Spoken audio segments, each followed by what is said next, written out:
Shalom sahabat GPIB yang dikasihi Tuhan Yesus Kristus. Kembali lagi dalam program Night Call GPIB Minggu 7 Juni 2026. Bersama saya Pendeta Mareta Kurniasari, Pendeta Jemaat GPIB Jemaat Makedonia di Pasena, Bajul Wonobakti, Lampung. Hari ini saya akan mengajak Bapak Ibu semua untuk merenungkan kebenaran firman Tuhan sebelum kita beristirahat di malam hari ini. Mari kita berdoa, kita mohon tuntunan Roh Kudus. Kita berdoa. Allah Bapa, kami bersyukur untuk sepanjang hari yang boleh terlewati di saat ini. Dalam aktivitas, kegiatan, pekerjaan kami sepanjang hari, Tuhan boleh menuntun dan memberkati. Dan saat ini, sebelum kami beristirahat menutup hari ini, kami hendak kembali merenungkan kebenaran firman Tuhan. Tuntun kami dengan kuasa Roh Kudus, sehingga kami sungguh-sungguh dimampukan untuk menjadi pelaku firman Tuhan yang taat dan setia. Terima kasih ya Tuhan, berfirman-Lah bagi kami. Kami sudah siap untuk mendengar. Amin. Bapak Ibu, sahabat GPIB yang dikasihi Tuhan, pembacaan kita malam hari ini terambil dari Titus pasal 1 ayat 10 sampai ayatnya yang ke-16. Begini firman Tuhan. Karena sudah banyak orang hidup tidak tertib, terutama di antara mereka yang berpegang pada hukum sunat. Dengan omongan yang sia-sia, mereka menyesatkan pikiran. Mereka itu harus ditutup mulutnya karena mereka mengacau banyak keluarga dengan mengajarkan yang tidak-tidak untuk mendapat untung yang memalukan. Seorang dari kalangan mereka, nabi mereka sendiri pernah berkata, "Dasar orang kereta pembohong, binatang buas, pelahap yang malas." Kesaksian itu benar, karena itu tegurlah mereka dengan tegas, supaya mereka menjadi sehat dalam iman, dan tidak lagi mengindahkan dongeng-dongeng Yahudi, dan perintah-perintah manusia yang berpaling dari kebenaran. Bagi orang suci semuanya suci, tapi bagi orang najis dan bagi orang tidak beriman, suatu pun tidak ada yang suci, karena baik akal budi maupun hati nurani mereka najis. Mereka mengaku mengenal Allah, tetapi dengan perbuatan mereka menyangkal Dia. Mereka keji dan tidak taat, dan tidak sanggup berbuat sesuatu yang baik. Demikian firman Tuhan, terpujilah Tuhan Yesus Kristus, haleluya. Sahabat GPIB yang dikasihi oleh Tuhan Yesus Kristus, ketika kita pergi ke satu tempat yang baru, tempat yang berbeda, wilayah, lingkungan, kita pasti menemukan banyak ciri khas dari tempat itu. Mulai dari makanannya, suhu, lingkungannya, bahasa, gaya hidup, adat istiadat, kebiasaan-kebiasaan setempat, kepercayaan lokal, dan lain sebagainya. Nah, keberagaman yang ada di suatu tempat yang menjadi ciri khas di tempat itu bisa menjadi warna yang mewarnai apa yang bisa kita lihat ketika kita berkunjung. Tetapi di satu sisi, berbagai ciri khas dan warna itu bisa mempengaruhi cara hidup kita ketika kita ada di suatu tempat yang baru. Apalagi ketika kita kesulitan untuk beradaptasi. Kita sulit untuk menyaring mana yang bisa ditiru, mana yang bisa diikuti, bahkan mana yang benar-benar bisa dianggap sebagai kebenaran menurut iman kepercayaan kita. Nah, itulah tantangan yang sedang dialami oleh Titus dalam tugas yang dipercayakan oleh Paulus agar dia membina jemaat di Pulau Kreta. Jemaat di Pulau Kreta ini dikenal sebagai orang-orang yang pemalas. Mereka dikenal sebagai orang yang pelahap. Pelahap itu suka mencari keuntungan dari orang lain. Mereka suka merugikan orang lain. Mereka penipu dan pembohong. Dan belum lagi tidak hanya perilaku-perilaku itu, tetapi orang-orang di Kreta ini terkenal menyesatkan pemikiran orang-orang pengikut Kristus yang ada di sana. Mereka yang berlatar belakang Yahudi itu memaksakan orang-orang pengikut Kristus agar mereka menuruti hukum Yahudi supaya bisa mendapatkan keselamatan atau mengikut Kristus.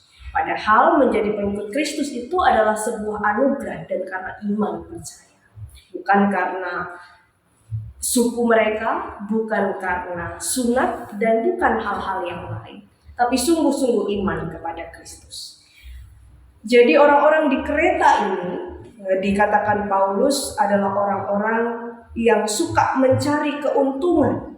Jadi mereka ini ikut-ikut dalam komunitas pengikut Kristus untuk cari keuntungan. Salah satunya untuk mendapat uang, melebarkan bisnis, kekuasaan, dan lain sebagainya. Mereka mengaku beriman kepada Kristus, tetapi hidup dan perilakunya tidak menampakkan karakter Kristus itu sendiri. Inilah yang menjadi penekanan Paulus kepada Titus, supaya Titus menertibkan kehidupan jemaat di Pulau Kreta. Ini disebut Paulus sebagai penyakit iman yang mengganggu kehidupan beriman orang percaya pada masa itu.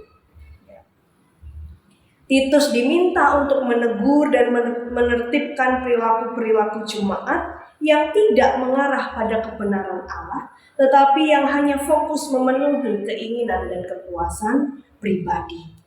Oleh karenanya, sahabat GPIB yang dikasih Tuhan, lewat sepenggal paragraf tadi yang kita baca dalam firman Tuhan malam hari ini, kita diajak untuk melihat beberapa hal. Orang percaya diminta untuk tetap giat menjaga kesehatan iman. Jadi tidak hanya badan fisik kita yang butuh dijaga, asupan makanannya, vitaminnya, istirahat yang cukup, tapi iman kita pun butuh yang namanya kesehatan, butuh dijaga, butuh dirawat supaya tetap sehat. Karena di sekitar hidup kita ada banyak hal yang bisa membuat iman kita sakit. Kalau di jemaat di Kreta itu tadi ada banyak ajaran sesat, ada banyak gaya hidup yang tidak baik yang bisa menggoda. Dalam kehidupan kita mungkin ego pribadi, kesombongan, keserakahan, pergaulan, pergumulan, tekanan hidup bisa menjadi hal-hal yang membuat iman kita sakit atau goyah. Jadi pertanyaannya di malam hari ini, lalu bagaimana cara kita merawat iman kita supaya tetap sehat? Maka tetaplah mengarahkan fokus hidup pada kebenaran dan kehendak Allah. Menjaga hati dan pikiran agar tetap suci. Menjauhi prasangka buruk pada orang lain. Tidak mudah menilai buruk orang lain. Tidak gampang punya pikiran jelek sama orang lain. Ketika hati dan pikiran kita suci, maka perilaku kita juga pasti bersih. Jadi di malam hari ini Bapak Ibu, sebelum kita beristirahat, mari bersama-sama mengoreksi kehidupan kita. Mari sama-sama merawat kesehatan iman kita dengan menjauhkan segala hal negatif yang ada dalam hati, pikiran, dan juga setiap kehidupan kita. Mari kita hanya mengarahkan fokus kita pada kehendak Allah, pada kebenarannya yang sejati. Supaya dalam setiap musim kehidupan, baik suka maupun duka, iman kita tetap berbuah dan menjadi berkat. Firman Tuhan memampukan dan memberkati kita sekalian. Amin. Mari kita berdoa. Sungguh bersyukur Tuhan kalau malam hari ini sebelum kami beristirahat, firman-Mu kembali mengingatkan dan meneguhkan kami untuk kami selalu berjaga-jaga, menjaga merawat kesehatan iman kami. Karena dalam hidup ini ada berbagai hal yang bisa membuat iman kami sakit, ada berbagai hal yang bisa membuat iman kami goyah kepada Tuhan. Biarlah kami selalu ingat untuk tetap menjaga hati pikiran kami tertuju dan terfokus hanya pada kebenaran Tuhan. Kami mau hidup dekat dengan Tuhan supaya iman kami tetap terjaga dalam setiap langkah hidup ini. Terima kasih untuk firman-Mu. Saat ini kami akan menutup hari ini. Kami akan beristirahat. Tuhan jaga lindungi kami. Tuhan berikan kami istirahat yang baik. Esok hari Tuhan mampukan kami untuk kembali beraktivitas, berbuah, melakukan karya panggilan kami masing-masing. Berkati setiap jemaat GPIB dimanapun berada, Berkati setiap tanggung jawab kami. Berkati setiap panggilan-panggilan kami untuk terus melayani Tuhan, melayani sesama, dan berdampak baik dalam setiap kehidupan. Terima kasih ya Tuhan. Ini doa kami, ini ungkapan syukur kami kepada Tuhan. Di dalam nama Tuhan Yesus kami berdoa. Amin. Terima kasih sahabat GPIB, selamat beristirahat, Tuhan memberkati. Shalom.